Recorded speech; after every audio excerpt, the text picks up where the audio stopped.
नमस्कार मेरी YouTube family, हमशिका voice में आप लोगों का स्वागत है। आज हम लोग सुनते हैं फिर से एक नई कहानी। नेहा हाट बाजार से सब्जी खरीद कर लौटी तो देखा घर में काफी शांति पसरी हुई थी। दोनों बच्चे चुपचाप बरामदे में बैठे अपनी पढ़ाई कर रहे थे। रोज थमा चौकड़ी मचाने वाले उसके 5 और 13 साल के बेटे चुपचाप बैठकर पढ़ाई कर रहे हैं। उसको उससे बड़ी हैरानी हुई। नेहा के आते देख दोनों बच्चे उसकी तरफ मुस्कुराए। बड़ा बेटा समर तो फिर भी अपनी पढ़ाई में लग गया, लेकिन छोटा बेटा वीरेश, जो कि थोड़ा चंचल ज्यादा है, अंदर कमरे की तरफ इशारा करते हुए अपनी दादी माँ की एक्टिंग करते हुए उसने बताया कि दादी माँ आ गई है। उसके इशारे को देखकर नेहा की हंसी छूट गई।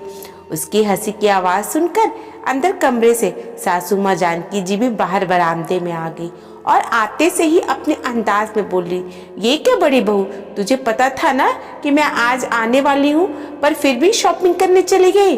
बड़ा घूमने फिरने का शौक चढ़ा है मेरे पीछे से। अब यहाँ खड़ी खड़ी खिखी करते हुए दांत दिखाती रहेगी या मेरे लिए चाय भी बनाएगी।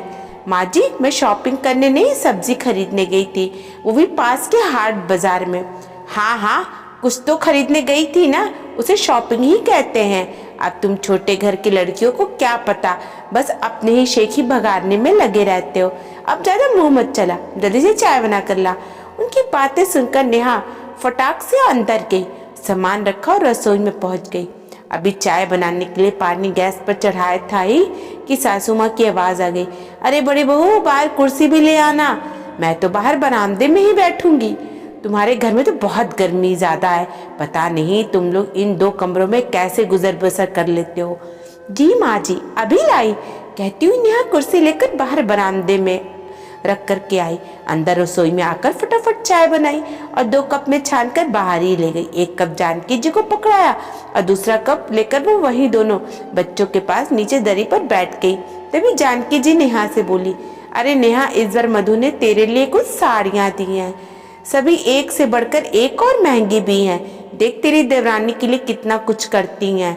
कह रही थी कि भाभी के लिए साड़ियाँ ले जाइए। भैया तो कहाँ उन्हें इतनी महंगी साड़ियाँ दिलवा पाते होंगे। अंदर मेरे सामान में ही रखी है, अभी थोड़ी देर में दे दूंगी। जानकी जी की बात सुनकर नेहा बोली, माँ जी, आप साड़ियाँ क्यों लेकर आई हो? मुझे जरूरत नहीं है। कम है या ज्यादा है, जैसी भी साड़ियाँ मुझे मेरे पति दिलाते हैं, मैं उसी में खुश हूँ। उसकी बात सुनकर जानकी जी मुंह बिगाड़ते हुए बोली, अरे कहाँ दिलाता होगा रमन तुझे साड़ियाँ? 200-300 से ज्यादा की तो होंगी ही नहीं तेरी साड़ियाँ। देख, अभी भी तूने कॉटन की साड़ी पहन रखी है, भला आज के जमाने में कौन पहनता है ऐसी साड़ियाँ?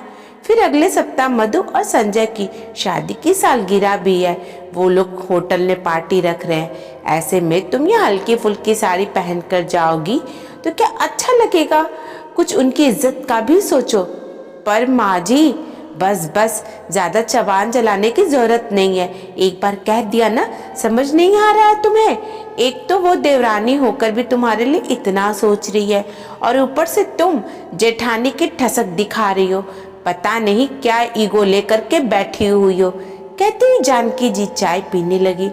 नेहा ने भी उस समय कुछ कहना ठीक नहीं समझा, क्योंकि वो अगर जरा सा भी कुछ बोलती तो जानकी जी बतंगड़ बना देती, इसलिए वो चुप हो गई। यह सोचकर कि रमन खुद ही बात कर लेंगे। रमन को बिल्कुल भी पसंद नहीं है कि नेहा माँ या फिर मधु से कोई कपड़े ले।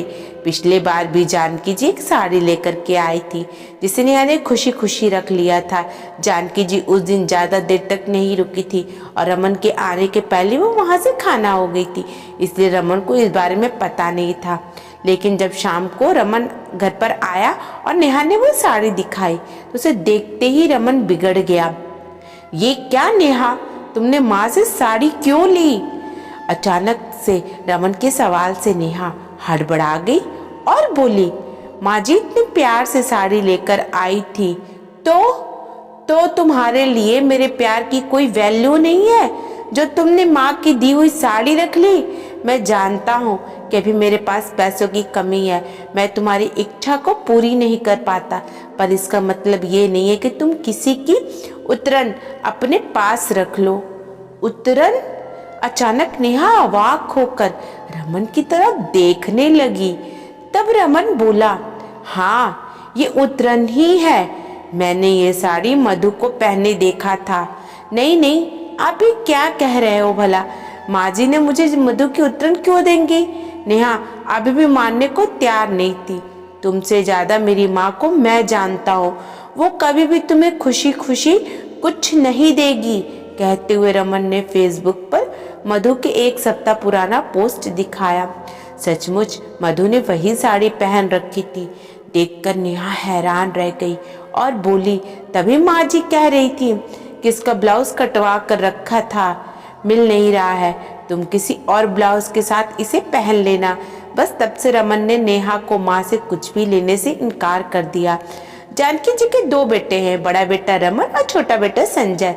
रमन पहले अपने पिता का बिजनेस संभालता था, लेकिन अचानक पिता की मौत होने के बाद और बिजनेस पार्टनर की धोखाधड़ी के कारण सब कुछ ठप हो गया। हालांकि रमन अभी भी सब कुछ ठीक करने की कोशिश में लगा हुआ है, पर परिवार का पेट तो पालना था। जानकी जी भी अब यदा कदा सुना ही देती थी, बल्कि यूं कहो कि अब एहसान ही जताती थी। इसलिए रमन जहाँ छोटी मोटी नौकरी करके अपना और अपने परिवार का गुजर बसर करने लगा, वहीं छोटा भाई संजय इंजीनियर बन गया और अच्छा खासा कमाने लगा। रमन की शादी नेहा के साथ हो गई, जो एक मध्यम वर्गीय परिवार की बेटी है, इसलिए शादी में ज्यादा दान दहेज भी नहीं आया।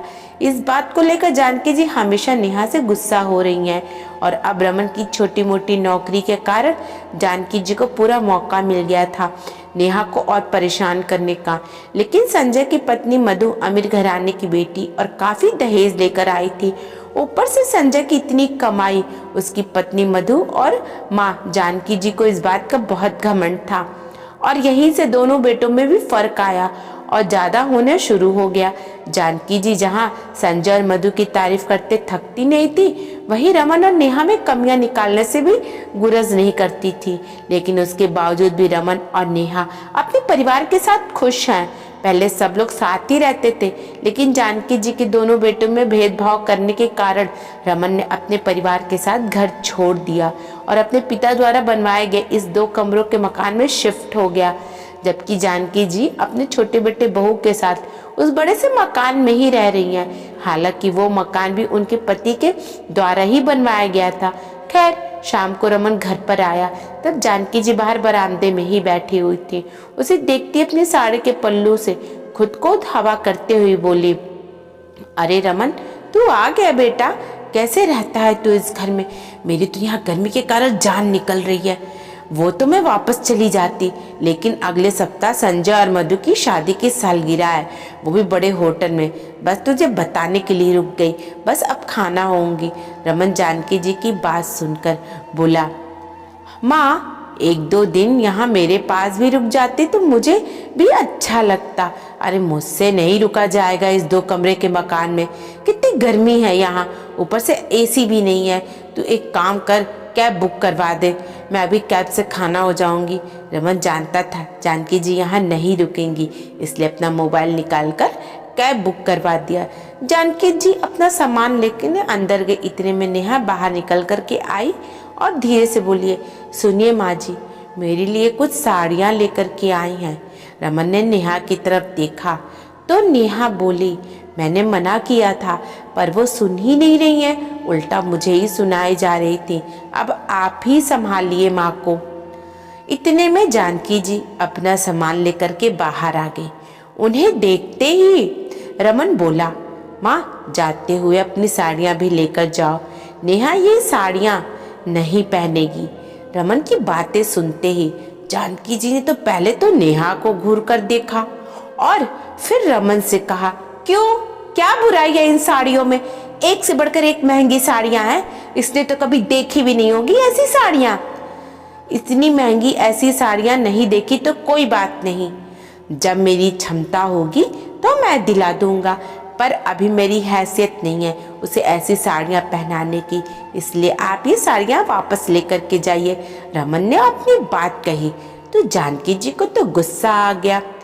क्या हमेशा लकीर का फकीर ही बना रहेगा? कुछ तो कुछ ढंग का कमाता नहीं है, ऊपर से हमको शर्मिंदा करता है। अब अगले हफ्ते संजय और मधु की शादी की सालगिरह है, वो भी होटल में। कितने ऊंचे ऊंचे लोग आएंगे वहाँ, उसमें ये ऐसी साड़ियाँ पहन करके आएगी तो क्या इज्जत रह जाएगी उन लोगों की। अरे मैं तो बच्चों के भी कपड़े लाना चाहती थी, लेकिन उनके बच्चों के कपड़े मेरे बच्चों के लिए छोटे थे। सही कहा ना माँ? रमन ने कहा तो जानकी जी झेप गई, जैसे उनकी चोरी पकड़ी गई। पर रमन ने बोलना बदस्तूर जारी रखा, मेरा परिवार उत्तरायण पहनने के लिए नहीं है, कम है लेकिन जैसा भी है हम उसमें खुश हैं। आइंदा आप जब भी यहाँ आओगी तो अपनी छोटी बहू की उत्तरायण लेकर के नहीं आओगी। अरे उत्तरायण है तो क्या हुआ, इसलिए तो सपने में भी ऐसी साड़ियाँ देखी नहीं होंगी। लेना हो तो ले ले ये साड़ियाँ, नहीं तो सालगिरह में आने की जरूरत नहीं है। मैं नहीं चाहता कि तुम्हारे कारण हम लोग शर्मिंदा हों। जानकी जी भी अपने धुन में बोलती गई। रमन सुनकर बिल्कुल हैरान था। भला एक माँ अपने बच्चों में इतना ज़्यादा फर्क करेगी, उसकी बिल्कुल भी उम्मीद नहीं थी। आखिरकार रमन बोला, ठीक है माँ, दरवाज़ा खुला है, आप जा सकती हैं। माना कि आपका छोटा बेटा बहुत कमाता है, पर स्वाभिमान तो मेरा भी है।